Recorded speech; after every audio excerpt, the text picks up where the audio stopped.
ایک یورپی مورخ لینپون لکھتا ہے، صلاح الدین ایوبی کے ہاتھ جو مال غنیمت لگا اس کا کوئی حساب نہ تھا۔ جنگی قیدی بھی بے انداز تھے۔ صلاح الدین ایوبی نے تمام تر مال غنیمت 3 حصوں میں تقسیم کیا۔ ایک حصہ جنگی قیدیوں میں تقسیم کر کے انہیں رہا کر دیا، دوسرا حصہ اپنی سپاہ اور غریبوں میں تقسیم کیا، اور تیسرا حصہ مدرسے نظام الملک کو دے دیا۔ اس نے اسی مدرسے سے تعلیم حاصل کی تھی۔ نہ خود کچھ رکھا، نہ اپنے کسی جنرل کو کچھ دیا۔ اس کا نتیجہ یہ ہوا کہ جنگی قیدی، جن میں بہت سے مسلمان تھے اور باقی غیر مسلم، رہا ہو کر صلاح الدین ایوبی کے کیمپ میں جمع ہو گئے اور اس کی اطاعت قبول کر کے اپنی خدمات ان کی فوج کے لیے پیش کر دیں۔ ایوبی کی کشادہ ظرفی اور عظمت دور دور تک مشہور ہو گئی۔ اس سے پہلے حسن بن صباح کے پراسرار فرقے فدائی، جنہیں یورپی مورخوں نے قاتلوں کا گروہ لکھا ہے، صلاح الدین ایوبی پر دوبارہ قاتلانہ حملے کر چکے تھے، لیکن خدائے ذوالجلال کو اپنے اس عظیم مرد مجاہد سے بہت کام لینا تھا۔ دونوں بار ایک معجزہ ہوا کہ اسلام کا یہ محافظ بال بال بچ گیا۔ اس پر تیسرا قاتلانہ حملہ اس وقت ہوا جب وہ اپنے مسلمان بھائیوں اور صلیبیوں کی سازش کی چٹان کو شمشیر سے ریزہ ریزہ کر چکا تھا۔ امیر سیف الدین میدان سے بھاگ گیا تھا، مگر وہ صلاح الدین ایوبی کے خلاف حسد اور کینے سے باز نہ آیا۔ اس نے حسن بن صباح کے قاتل فرقے کی مدد حاصل کر لی۔ یہ فرقہ ایک مدت سے اسلام کی آستین میں سانپ کی طرح پل رہا تھا۔ اس کا تفصیلی تعارف بہت ہی طویل ہے۔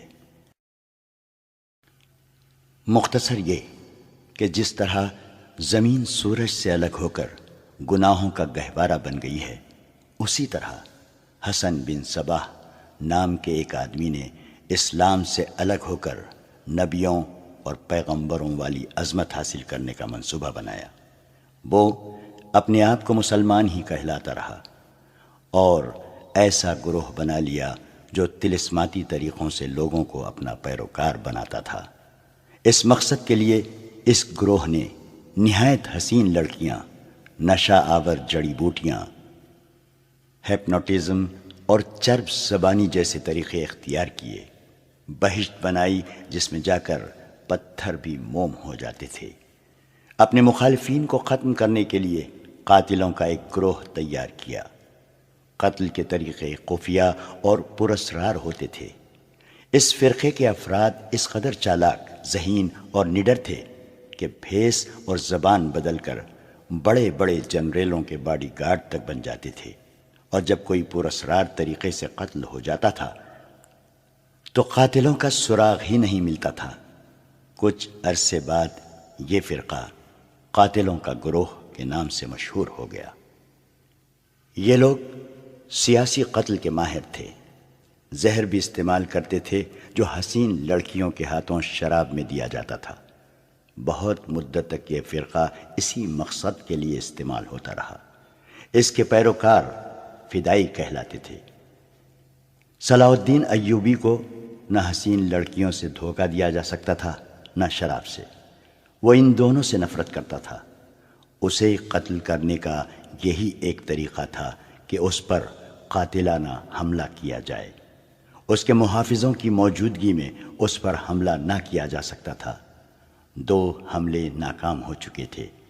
اب جبکہ صلاح الدین ایوبی کو یہ توقع تھی کہ اس کا چچا زاد بھائی الصالح اور امیر سیف الدین شکست کھا کر توبہ کر چکے ہوں گے، انہوں نے انتقام کی ایک اور زیر زمین کوشش کی۔ صلاح الدین ایوبی نے اس فتح کا جشن منانے کی بجائے حملے جاری رکھے اور 3 قصبوں کو قبضے میں لے لیا۔ ان میں غزہ کا مشہور قصبہ بھی تھا۔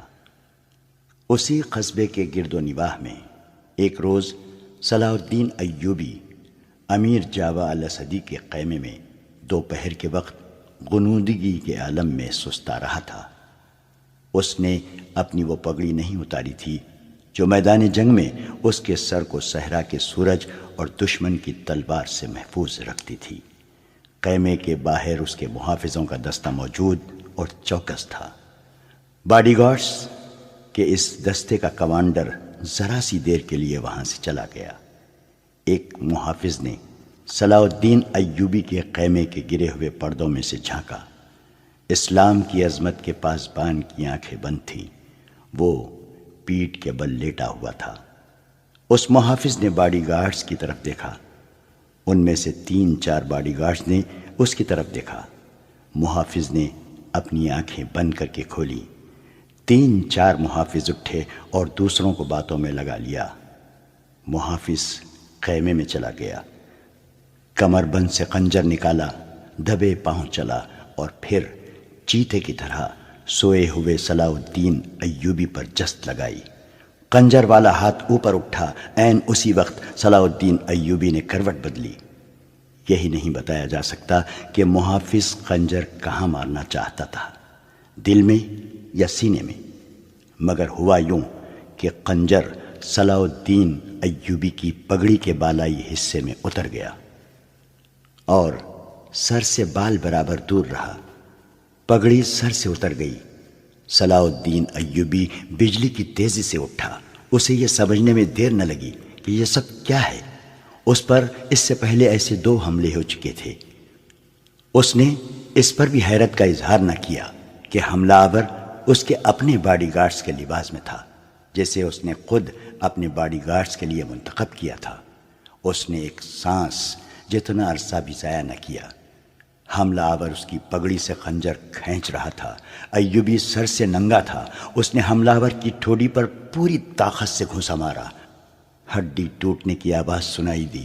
حملہ آور کا جبڑا ٹوٹ گیا تھا۔ وہ پیچھے کو گرا اور اس کے منہ سے ہیبت ناک آواز نکلی۔ اس کا خنجر صلاح الدین ایوبی کی پگڑی میں رہ گیا تھا۔ ایوبی نے اپنا خنجر نکال لیا۔ اتنے میں 2 محافظ دوڑتے اندر آئے۔ ان کے ہاتھوں میں تلواریں تھیں۔ صلاح الدین ایوبی نے انہیں کہا کہ اسے زندہ پکڑ لو، مگر یہ دونوں محافظ صلاح الدین ایوبی پر ٹوٹ پڑے۔ صلاح الدین ایوبی نے ایک خنجر سے 2 تلواروں کا مقابلہ کیا۔ یہ مقابلہ 1-2 منٹ کا تھا، کیونکہ تمام باڈی گارڈز اندر آ گئے تھے۔ صلاح الدین ایوبی یہ دیکھ کر حیران رہ گیا کہ اس کے باڈی گارڈز 2 حصوں میں تقسیم ہو کر ایک دوسرے کو لہو لہان کر رہے تھے۔ اسے چونکہ معلوم نہیں تھا کہ ان میں اس کا دشمن کون اور دوست کون ہے، وہ اس معرکے میں شریک نہ ہو سکا۔ کچھ دیر بعد جب باڈی گارڈز میں سے چند ایک مارے گئے، کچھ بھاگ گئے اور بعض زخمی ہو کر بے حال ہو گئے، تو انکشاف ہوا کہ اس دستے میں جو صلاح الدین ایوبی کی حفاظت پر مامور تھا، 7 محافظ فدائی تھے جو صلاح الدین ایوبی کو قتل کرنا چاہتے تھے۔ انہوں نے اس کام کے لیے صرف ایک فدائی خیمے میں بھیجا تھا۔ اندر صورتحال بدل گئی، چنانچہ باقی بھی اندر چلے گئے، اصل محافظ بھی اندر گئے۔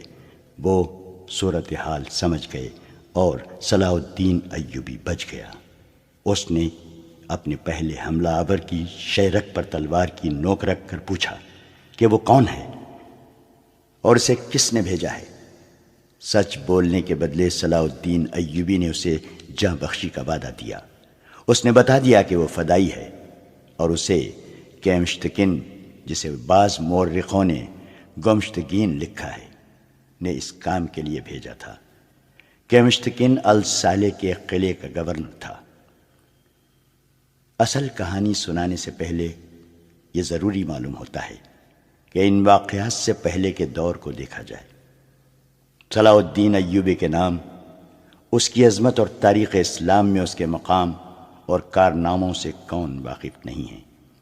ملت اسلامیہ تو اسے بھول ہی نہیں سکتی، مسیحی دنیا بھی اسے ہمیشہ یاد رکھے گی۔ لہٰذا یہ ضروری معلوم نہیں ہوتا کہ صلاح الدین ایوبی کا شجرہ نسب تفصیل سے بیان کیا جائے۔